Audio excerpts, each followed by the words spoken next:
We're joined now in the media center by Carl Edwards. He drives the number 99 Fastenal Ford for Roush Fenway Racing.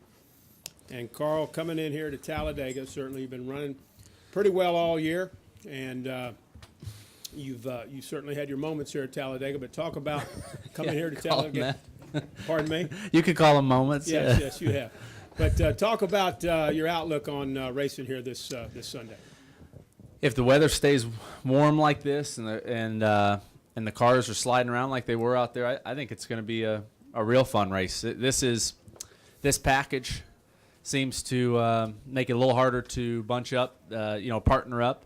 It'll keep us, I think, in a big group, which I'm torn on that. I don't, it's worse because you have a better chance of being involved in somebody else's wreck, but it is more fun, and I guess fun's why we do this anyway. So I think it's going to be as good as Talladega can be. Last week was it was huge for us in that we led a bunch of laps. We felt like we worked really well together as a team, and now we're ready to go out there and get that first win. And I don't think I've won a restrictor plate race in the Cup Series yet, so this will be a great place to do it. Absolutely. We'll start with questions. We'll go over here to your right, and it'll be Ed Hinton, the lead off. Ed Hinton, ESPN.com. Carl, do you think the Roush Fenway dominance, as Matt and Greg showed at Daytona, will pretty well translate to here, or what would be different about it? It can always be different. Everybody figures things out as you go along. But that last run there, got our Fastenal Ford up front, and I was able to stay in front of the 24 car, and I think the 24 car is the one that stood out. He's historically been really fast at these places, and so that meant a lot for me. I don't know if he was trying real hard or not, but that was a confidence booster to know that we could stay out there in front of those guys lap after lap. And I hope our cars are as good as they've been on the speedways. That's been a strong point for us, which historically, we all know that we've struggled at some of these places, and to be able to sit on the front row at Daytona and come here with that same attitude and those same cars, this could be good. From today's practice, Denny said going in that probably the ambient temperatures alone from Daytona were going to cut way down on the tandem drafting. Did y'all see that today, and do you see that for Sunday? I couldn't get partnered up with anyone. I was following the 29 car, the 2 car. There's someone else I was trying to get partnered up with, and I think people right now are a little, they're using a little more caution. You don't want to tear something up in practice. If we can partner with someone for just a couple laps in the second practice, then we'll know. But from my seat, from the seat of that 99, the cars are moving around a lot. They seem to be going real fast. It seems a little nervous. The cars feel a little nervous when you match them bumper to bumper right now, to me. And if that's the way it is in the race, especially on the long run, I think you'll see some real effort in those race cars trying to work it out. Cars sliding around, trying to find a partner that you can work with. I think that'll be really interesting. All right, let's go to Claire, and then we'll go to Stan, and then Bob. And I'm not sure, Nate, did you have a question? Sure. Okay, thank you. Sure. Claire B. Lang, Sirius XM NASCAR Radio. Number one, are you over last week? Have you been able to move past it? And number two, Greg Biffle said it's going to show this race being so hot, who's really in shape. It would seem like you would be at advantage this week with your conditioning for the temperatures being so hot. Last week's last week. I mean, that's done. It's behind us. There's nothing that I can do or say that's going to change it. So, that's last week. And yes, I looked at the weather report this week, and I was pretty excited to see how hot it was going to be here. My trainer, Dean Golich from CTS, he was in Missouri this week, and we talked a little bit about how to prepare for this race. And I'm personally hoping that it's hot, so that it does come down to so there's a little bit of the physical aspect, in the race. I think that's a lot of fun. Let's go Stan, then Bob, and then Nate. Stan Creekmore with RPMtonight.com.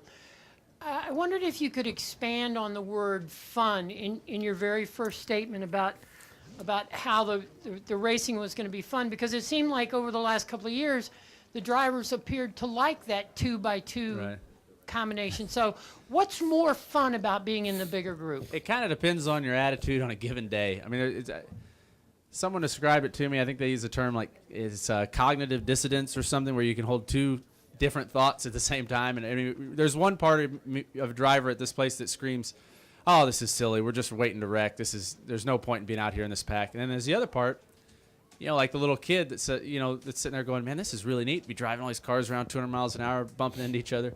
And so when I say fun, I'm speaking of just the how neat it is to be out there in that group racing at that speed. There is still that huge other factor of, the pure racer in me. I'm not a huge fan of this style of racing. I know that the consequences and the risks, not just physically but on your season. We don't need a bad race here for our season, but for some reason, whether it's just I got up on the right side of bed this morning or something, I was having fun out there in practice more than I've had at Talladega in a long time. So that's good. All right, let's go Bob, Nate, and then Viv. Bob Hocker, Sporting News. Is there anything that you will do differently because of last week? I mean, if you are confused or in a similar situation, Yes. can you explain or No. No. I learned a lot last week, so but that, like I said, that's last week, and that's it. Let's go Bob, Nate, and then Viv. Well, we just had Bob. Let's go Nate, and then Viv, and then Jeff. Nate Ryan, USA Today. Well, here's the ill-advised third attempt. What do you do? What do you do to get past it? I guess. I mean, do you just make light of it? Do you have fun with you're joking around with your crew members? I mean, when you have something like that happen, obviously it's like the elephant in the room. Do you just how does a driver get past that? What did you do? I guess for the last week. Well, I mean, for me personally, when something like that happens, I've been working on doing just what I did. I gave my honest assessment of what I thought happened, how I felt about it. I spoke with NASCAR and came to the conclusion that those actions are all that I can take. That's it. There's nothing else I can do, and I'm satisfied with that personally. That I did everything I could do, and that's that. Let's go Viv, Jeff, and then Chuck. Viv? Viv To your right. Bernstein, NASCAR.com. One quick question I just want to clarify. Was overheating not an issue out there? Yeah, I did not partner up with another car, so I didn't get on someone's bumper. So my car was at, 210 degrees or 220. It's a normal temperature that it would be. I never tried to get on someone's bumper. Okay. Were other guys complaining of that? I haven't heard any. That's why I wanted to know. My other question is with Jeff Gordon. When you see a guy like him in 17th this late into the season, do the rest of you look and say, that he's a little vulnerable this year, or too early to tell? I honestly don't know what points position I'm in. I think we're in 9th, but we don't. This early in the season, I don't know if anyone really looks too hard at other guys and starts looking for weaknesses or things. I think once you get closer to the chase, though, you definitely do. You have to. But it's hard right now because you look out there at the lay of the land and where people are, and a guy that's 15th or 16th in the points, even on the 25th or 26th race, could still make it in the chase on that wild card and be a factor. So I think I don't know if you're asking this specifically, but I think what's different now in our sport is you have to give everyone that respect. You cannot underestimate anyone that could be in the chase, because those final 10 races, a guy can just come out of nowhere and surprise you like we saw last year. So I think that that's a long way of saying I would never write Jeff Gordon off. Let's go to Jeff. Let's get him a mic. You got it? Go ahead, Jeff, and then we'll go to Chuck. Jeff Owens, Sporting News. Carl, every time we come down here, everybody talks about the big wreck and anticipates it. The track and the sport promotes the fact that it happens. Yeah. We write about it. The fans talk about it. It seems like everybody eagerly anticipates a big wreck or a spectacular crash. As a race car driver, does that bother you? Were you the one that wrote the article that we need more? Probably did, yeah. Okay. So this ought to be a perfect track for One you. of several. But that's what the fans talk about. They expect that to happen down here, so it becomes something that everybody talks about. But as a driver, does that bad? Does that bug you? No, it doesn't bug me. I mean, no. No. I mean, it just it is what it is. This type of racing, you are, as a driver, you are less in control of whether or not you will be involved in a wreck. That's just a part of this style of racing. Nobody forced us to get in these race cars. I mean, I'll be out there racing as hard as I can those last 5 laps, and if there's a wreck, there's a wreck. So, I know what it's like as a fan to watch these races. I mean, you just can't help but watch because it's just spectacular to watch. Unlike some folks, I do not wish that there were a wreck. I do not hope that there's a wreck, but I know that it's a possibility. Well, we're here to Chuck to your left, Carl. Hey, Carl. Chuck Howard, NASCAR Media Group. Speaking to Greg earlier, he talked about his victory and that now he's in the All-Star race and talked about what it means and the pride of being an All-Star.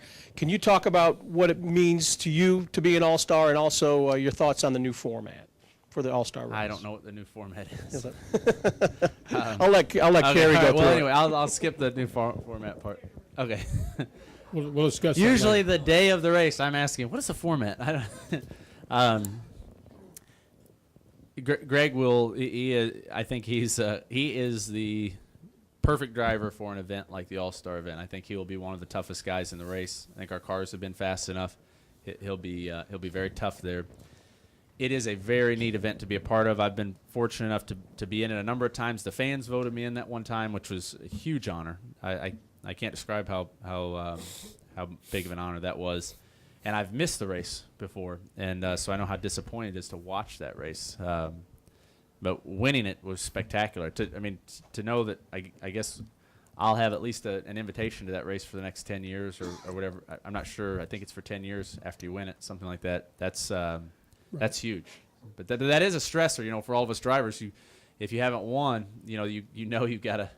That's a big deal to be in that race, and so it's one of the things that when you win, you get to mark that on the in the column of benefits of winning. It's really nice.